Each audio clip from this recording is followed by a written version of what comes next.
ভারত নিয়ন্ত্রিত কাশ্মীরে সন্ত্রাসী হামলার ঘটনার পর ভারতের কড়া পদক্ষেপের পাল্টা জবাব হিসেবে পাকিস্তান বেশ কয়েকটি পদক্ষেপ নেয়। তার মধ্যে অন্যতম হল পাকিস্তানের আকাশসীমা বন্ধ করে দেয়া।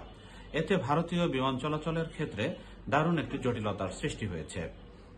বিমান বিশ্লেষকরা বলছেন যে এতে ভারতীয় বিমান চলাচলকারী প্রতিষ্ঠানগুলোকে প্রায় $600 মিলিয়ন ক্ষতির মুখে পড়তে হতে পারে।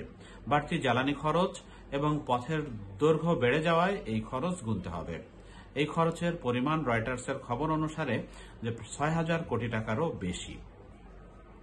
এদিকে মার্কিন ভাইস প্রেসিডেন্ট জেডি ভান্স মন্তব্য করেছেন যে কাশ্মীরের সন্ত্রাসী হামলার ঘটনার প্রেক্ষিতে পাকিস্তান ভারতের সঙ্গে মিলে নিজ নিজ ভূখণ্ডে তাদের এই জঙ্গিদের বিরুদ্ধে তারা ব্যবস্থা নেবে।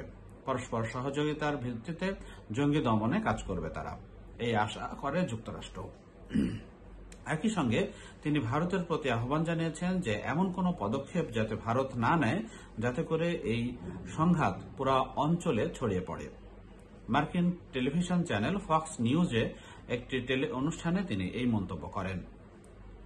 এদিকে যুক্তরাষ্ট্র জুড়ে মে দিবস উপলক্ষে হাজার হাজার শ্রমিক বিক্ষোভ করেছে ট্রাম্পের নানা পদক্ষেপের বিরুদ্ধে।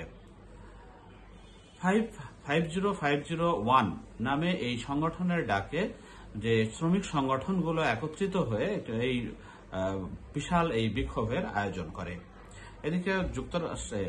এদিকে ভারতের দিল্লিতে ঝড় বৃষ্টির কারণে ব্যাপক ক্ষয়ক্ষতির সম্মুখীন হয়েছে, অন্তত 4 জনের মৃত্যুর খবর জানা গেছে।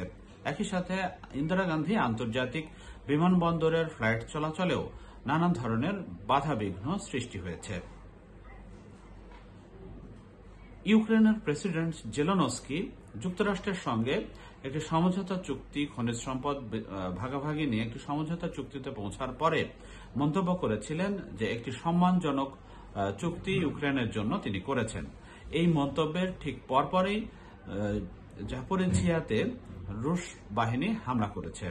ড্রোন হামলায় একটি ভবন তছনছ হয়ে গিয়েছে এবং 14 জনের বেশি আহত হয়েছে। মোটা দাগে এই ছিল এখনকার মতো সবচেয়ে বড় খবর।